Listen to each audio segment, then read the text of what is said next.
₹109 से किसी भी महिला पुरुष को मजदूरी नहीं मिलनी चाहिए। इससे कम नहीं मिल जाता तो मिल सकती है, ₹500, ₹800, ₹1000, ₹2000 सब मिल सके, पर ₹309 से कम मजदूरी नहीं मिलनी चाहिए। अब वो ₹309 से कम मजदूरी नहीं मिलनी चाहिए, पर अभी वो सिस्टर बता रहे थे कि जो झाड़ू पोछा बर्तन साफ सफाई खाना बनाने के लिए जो हमारी घरेलू कामगार महिलाएं जा रही है उनको तो मजदूरी मिल रही है, वो मजदूरी तो बहुत कम है। तो बोले वो कितना मजदूरी है? वो राजस्थान की सरकार ने एक आदेश पारित करके वो 5,642 रुपया बनाया। अब वो 5,642 रुपया तो फिर आपका इससे कम हो गया, सरकारी रेट से कम हुआ कि नहीं हुआ? तो कम हुआ। वो कहाँ 9,000 से ऊपर जा रहा है और ये तो 5,000 पे ही जा रहा है। तो पहली लड़ाई हम सब लोगों को ये बनानी है कि किस प्रकार से जैसे दूसरे मजदूरों को, दूसरे श्रमिकों को, है ना, आपका मिलदार मिस्त्री होता है, क्या होता है, कंपनी में करने वाला, फैक्ट्री में काम करने वाला, अलग अलग जगह पर काम करने वाला मजदूर को जो मजदूरी मिल रही है वो हम घरेलू कामगारों को मिले। वो लड़ाई हम इनके साथ में जाना है, थोड़ा उधर जाओ, जुड़ना है कि वो सारी मजदूरियां हमको कैसे मिल सकती है। क्यों? क्योंकि अगर हम लोगों को यही रेट देगा 5,642 रुपया, तो ये तो गुलामी का रेट है। ये तो जब हम गुलाम थे और हमसे जब गुलामी करवाई जा रही थी तब हम लोग गुलामी का रेट ले रहे थे। आज हम आजाद हिंदुस्तान में हैं और आज भी हमारी रेट जो है वो गुलामी की है। बोले गुलामी की रेट क्यों बोल रहे हो? ऐसा रेट तो सब दे रहे नहीं, ये गुलामी की रेट इसलिए है कि हमको मजबूरी में वो काम करना पड़ रहा है। अब न करे तो क्या करे? आज किसके खेत पे भी काम करने जाते हैं, खेत बोना, खेत में फसल काटना, यही काम करते हैं कि नहीं करते? जिसके पास जमीन नहीं है, जिसके पास जमीन नहीं है वो तो दूसरों के खेत पे जाके, कोई हाली भी रहता है, हाली रहते है कि नहीं, हाली रेवे, तो हाली रेवा वालों और काम भी गड़बड़ है, वो भी गुलामी है। हाँ, जो हाली रेवे वो काम भी गुलामी है। तो साहब वो भी कैसे आप कर लो, विरोध कर सको, कि उसका विरोध करने के लिए आपको एक काम करना पड़ेगा। क्या करना पड़ेगा? आपको एक शिकायत लिखनी पड़ेगी अपने कलेक्टर को, लिख के देना पड़ेगा कि साहब ऐसा ऐसा करके मुझे हाली रखा है, हाली रख के और वो काम करवा रहा है, आपको काम का दाम जो है गुलामी वाला दे रहा है। गुलामी का रेट मतलब हमको 309 रुपए 8 घंटे रोज के हिसाब से मिलना चाहिए। एक महीने का जोड़ के देख लो, इतना पैसा अगर नहीं मिल रहा है तो हम लेबर डिपार्टमेंट, श्रम विभाग को भी कंप्लेन लिखते हैं और एक कंप्लेन हम लोग कलेक्टर को भी लिखते हैं। वो कलेक्टर को कंप्लेन जाती है, साहब इसने हमको काम तो करवा रहा है पर मुझे मेरी इच्छा नहीं है, मजबूरी में काम कर, और ये मजबूरी में काम करता है, इच्छा नहीं होता तो जबरदस्ती हो जाती है, नहीं होती है वो काम। तो कैसे ये सारी जबरन काम को खत्म करना है, काम की जो जबरन परिस्थितियां है उसको खत्म करना है। तो पहले हम सब जो लड़ाई लड़ रहे हैं, कर रहे हैं, उसको और मजबूत करेंगे। वो है मजदूरी की लड़ाई, कि मजदूरी जो दिहाड़ी मिले, दूसरों के खेत पे काम करने का जो तनख्वाह मिले, वो तनख्वाह हमारी 1,000 रुपया बनाओ। सही रहेगा कि नहीं रहेगा? सही रहेगा। दूसरी बात कि हम सारी जितनी महिलाएं काम कर रही हैं, हम लोगों को सामाजिक सुरक्षा के रूप में क्या मिल रहा है?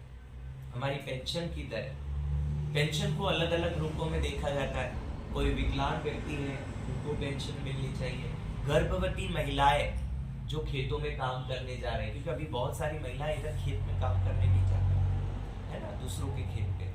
तो जो खेतीहर मजदूर महिला श्रमिक है उनको किस प्रकार से जब बच्चे का जन्म होता है उससे पहले और उसके बाद सरकार की तरफ से राहत राशि, ये सरकार की योजनाओं का वजीफा उनको मिले।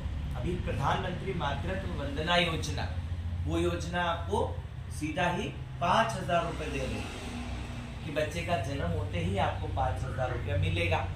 किसको मिलेगा? कि 5,000 रुपया उस गर्भवती महिला को जब बच्चा जन्म नहीं लेगा, जब बच्चा पेट में होता है, जब वो अपना नामांकन कराती है, जब वो अपना रजिस्ट्रेशन कराती है, आज भी नजदीकी आंगनबाड़ी में, प्राथमिक चिकित्सा केंद्र, डिस्पेंसरी में नाम लिखवाती है, तो 1,000। बच्चा जन्मने से पहले 3,000 रुपया, 2,000 रुपया, और बच्चे के जन्म होने के बाद फिर 2,000 रुपया, तो 5,000 रुपए।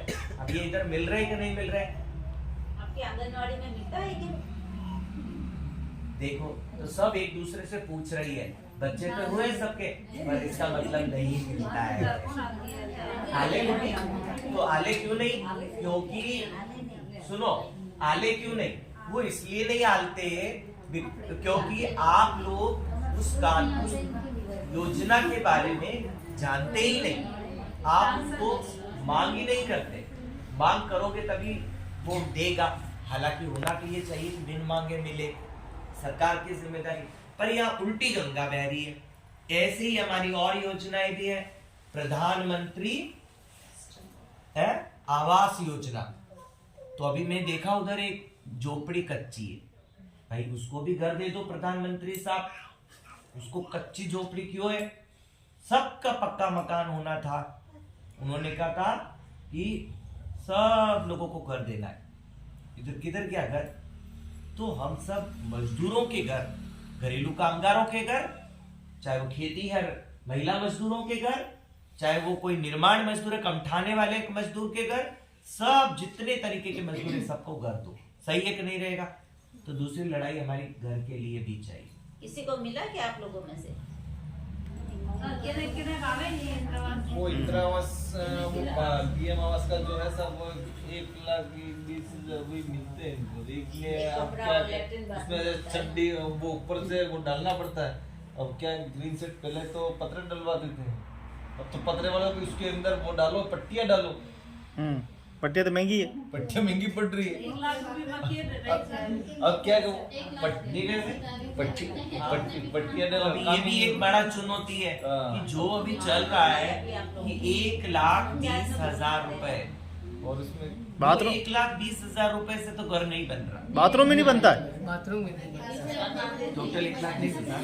1,20,000 तो वो है, और इसमें इनके लेबर का अलग से 20-25,000 रुपए वो मिलता है। तो वो 1.5 लाख की। एक मिनट शौचालय का भी मिलता होगा आपको? शौचालय का मिला? थोड़ी सी बात शौचालय बनाने का? हाँ, तो उसमें शौचालय में ये कहा कह रही है सरकार की सब काम सरकार पे नहीं थोपना चाहिए। अनुदान सहायता दे रही है कि 12,000 हम दे रहे, बाकी पैसा मिला के आप अच्छा शौचालय बना लो। बाकी जो हम दे रहे या तो उसी 12,000 में सीमित रहो और आप बना लो, और आपको ज्यादा और अच्छा बनाना है तो आप कुछ पैसा और मिला के उसको बना सकते हैं। तो ये नहीं कि सब सरकार 12,000 रुपए दे रही है ना, ये भी हो सकता है। तो अभी हम बात कर रहे थे कि ये जो